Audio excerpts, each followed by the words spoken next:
Hey guys, JG Gravy here with just a quick walkthrough of my air setup. A lot of people have been asking me, what's your air setup, or what do you have in for horn honks and stuff. So I figured I'd try to answer as many questions as I can by just making a simple walkthrough video. So hopefully I'm able to get to everything. If not, just leave any questions that you guys may have in the comments. But I'm just going to go ahead and jump right into it. This is a 43 CFM at 100 PSI pump. Weighs about 312 pounds, if I remember right. That was the ship weight with the pallet, or no, not with the pallet. That was the net weight or whatever they call it. But anyway, I actually went and picked it up. It was that, or they were going to have to freight it to my house on a semi, and that was going to be, I think it was almost as much, or if not more, than the pump itself. So I got the pump for just under $600, factory direct. I think that's it for the pump. It's very heavy, obviously. Couldn't even move it by hand. We had to rent an engine hoist just to be able to move it around, get on the plate, so my uncle could weld the cage points, because it's obviously, in my opinion, this is the most important part of the whole thing, is the cage, because there's a lot of power coming from this 18 horsepower lawnmower engine. That's nothing to mess with, especially with belts back there. So didn't put one on the front because personally I am a dumbass, but I'm not a big enough dumbass to stick my hand in there, so didn't need one on the front. I don't really know what to talk about this other than it's almost essentially a Honda. It's just the Chinese version. I used to have a battery on here, but the damn thing will usually start on the first pull, so I took it off.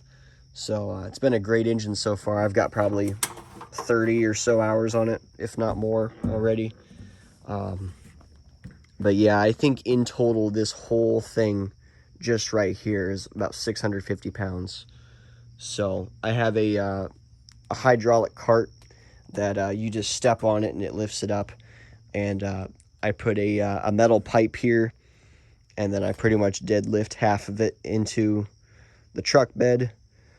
I'll put the pipe at a 45-degree angle, and then I'll deadlift and scoot it into the position that you see it. And then, per Ohio State law, this is a secured load. So, even though I don't think that would do a damn bit of good if I got in an accident. But hey, it's a secured load. So, anyway, that pumps air, obviously, into a 30-gallon tank. I have this set to roughly about 160 to 170 psi. So I think I set that to like 155 on, 170 off. These unloaders are real finicky, and I had to get a 60 CFM one because like 90% of them are like the 30 CFM ones, and they're real cheap. But this was like almost $200, just this thing here. So, but it was a lot more difficult than set than some of my friends' ones. So I got it close. It's good enough for me. This thing makes more air than I can usually use, so that's not an issue. Got a water separator here, which doesn't do much good, because those of you that know anything about air know that hot air is very hard to get the moisture out of. So technically this should be on the other side, but once this thing has been on for about 10 minutes, this air tank will be hot to the touch. So it doesn't matter really where I put this on, because this thing will be, like I said, it gets hot. The air coming out of this thing is very hot. So, but anyway, this will then feed into a 20-gallon tank, and this is permanent in my truck, so this stays here, obviously, in the toolbox. Excuse me. I've got two Viair 444C compressors. This is what I normally do my short videos with. I can get like a grade crossing sequence or two out of it before the horns start sounding kind of funky. So usually from empty to full is about 12 minutes with these two, just for the 20-gallon tank. So I can usually get almost all the way to my honking spot before, it'll be full by the time I get to my honking spot, usually, with traffic and such. So, but also, I got the suggestion from Eric Miller, actually, to have a surge tank. So a lot of collectors will run horns. You got your compressor of some sort to an air tank to a regulator to your horn. Well, that's not the greatest thing to do, because no matter how expensive your regulator is, they will spike. And I don't know about some of you, but I can hear horns spike. Like, I can tell when they're being blown off a regulator. You can just hear it at a full blast, so they hold it for a few seconds. So to get rid of that, what he did is he had a 30-gallon tank inside of a toolbox, and I think he had his set for about 100 some PSI, if I remember right. And then he had his 30-gallon compressor at 170 on, 175 off. So that way he always had 30 gallons of 170 air, and then 30 gallons of 105 PS air. So there's no spiking to the horn. It always has the constant pressure. And it's worked great for me, and it works great for him. So thank you, Eric Miller, for that. But yeah, so that's pretty much it for how the air setup goes. I'm sorry I'm going quick. I just want to dumb all this down. I'm not trying to get it perfect or anything. So I do have a manual and a solenoid. I've done a video on this Amtrak solenoid video, so I will put a video to that in the description for any of you that are interested. So I'm not going to go through any of that. But I also have a Veloco valve, manual valve here. So some people at honks want to hear their horns on manual valves, so I put that in there just in case. And then I think these are called Chicago fittings.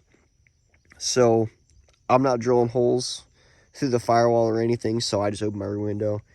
You connect these and you twist them, and it's just a really easy way to connect air lines really quick on the fly. So then I just connect these two and throw them out the window and slide it shut.